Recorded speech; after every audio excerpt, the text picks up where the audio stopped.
Hello and welcome back to another video. Today is brought you from the back garden where my compost area is, and today is just focusing on compost and a challenge of materials, mainly being wood shavings from guinea pig enclosure. Hardwood wood shavings, taking a long time to rot down and become anything near compost. They're in here, I'll come to that in a minute. There's some in this one here, and I'll take you through this general setup I've got down here that is trying to process this wood waste, and what I'm trying to do with it. But first, you may notice that I've got a lack of videos just lately. It's because I broke my phone that I used to do the actual camera work on, and I haven't bought one yet. I'm not really a phone person, so I don't really want to spend out on a phone. I believe phone is for phone calls, text, emails if I have to. Apps that I'm not really keen on unless they tell me the weather or tell me the temperature in the greenhouse. The rest is, I couldn't care less about it. I'm not interested in phones. To get a good camera though, it costs a lot of money. I've been looking at the DJI Osmo 3, is it? I think one that Nick's featured. I think it's actually fantastic, but it looks too flimsy. I seriously worried about breaking it very easily. I am a clumsy person because I suffer with the disability of my right arm, where I have got virtually no feeling and a lot of lack of strength in my limbs. I'm not going to go over that, but basically I drop everything. I'm handing a pint, it drops. Very embarrassing and not what you want, but I'm fine. It's just why I don't particularly want that camera in particular. So I need something a little more robust. I'm looking at spending an awful lot of money on a camera that I normally wouldn't spend money on, to try and get that robustness there. And well, it's going to cost me like £600, £700, £800, and it's a lot of money just for this sort of hobby. Especially just to talk to you guys. I'm never going to make any money out of this malarkey that I'm doing now. I'm supposed to be just trying to help other people do something with waste, to make compost, to grow stuff organically without waste. You know, that's the whole idea of these videos. This camera is my wife's camera on her phone. It's a good camera, but it doesn't handle sound after a certain distance. And it keeps on going out of focus. I've struggled to get meaningful content of the allotment, so I've moved away from making videos a little bit. So what I'm trying to do is compost this stuff. This is wood shavings from guinea pig hutch my daughter has. Very little urine and poo on it from guinea pigs, so it's very light because my daughter tends to clean them out very often. So there's not a lot of natural nitrogen in there. So what have I done? Let's take the lid off.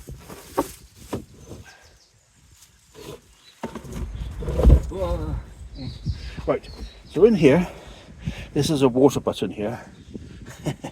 A busted water butt that's cracked at the bottom, so it can't be used for water anymore. So I filled it up with that material, and it is refusing to get hot. I've had up to 20 and 25, today I've got up to 31, but I've added in 4 tubs of coffee into this and gallons of urine. Human urine. So I will wash my hands in it. It may look like it's on the way, but it's not. I don't believe that's on the way in the slightest, because I've turned it 2 days ago and it's still not to heat. It's still quick cool. It's lukewarm. And I personally believe it's had enough coffee in there. It's had enough urine in there, so it's saturated. It's been turned so it's got enough oxygen in it. But these wood shavings are a lot more resistant to composting than any other material that I've come across so far. If it was one ingredient in a normal compost heap, that would be fine.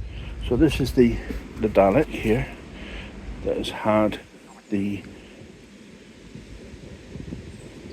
wood shavings in. On top of here has been a load of compost that I've been putting scrap through on top of the. I've taken that off and I've put that in here. Now this is the worm bin I use that is dedicated, and in here, now this is all just been put in here, so it's all mixed up. Poor worms don't know whether they're coming or going. So looking at it, it's about 1/3 full of old compost that was spent compost from 2023, and the rest is from the top of that Dalek. Loads of food in there. I'm going to let the worms sort themselves out for a little while before going any further, and then I'll be feeding from the top after that. Here is the output from that worm bin. This is mostly worm castings. There is some residual compost in there, but mostly worm castings. Really good stuff. This one I'll go in. This one here is mostly from the bottom of the bin. That is old compost that will still be infused with microbiology, so it should be good. I intend to grow something slowly with this stuff here just to see how good it is. Let's take the Dalek off. That's the beauty of these things. They can actually come off. This is what remains.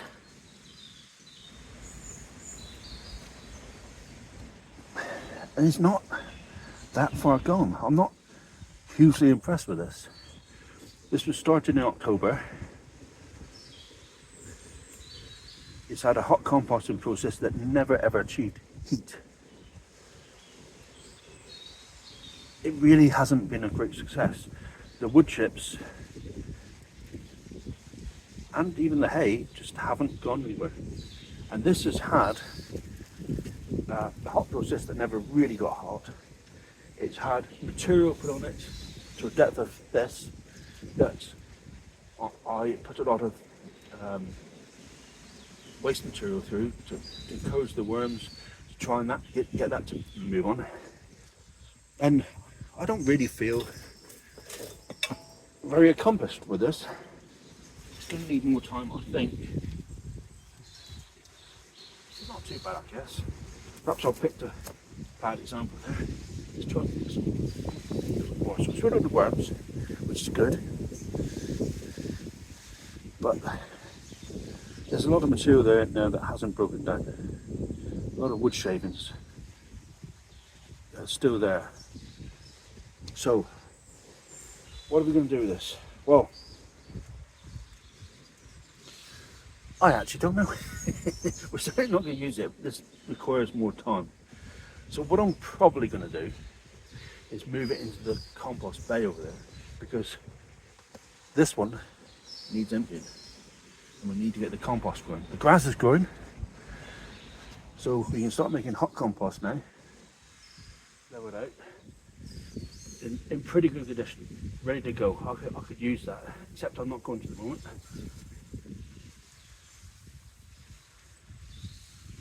Yes, that's great condition.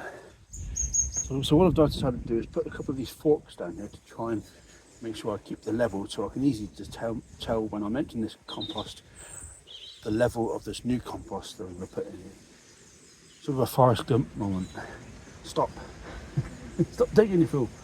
Anyway, there we go. So there we are. That's all that empties out. The larger covers occurring on top is from a layer right down the bottom of the compost. That's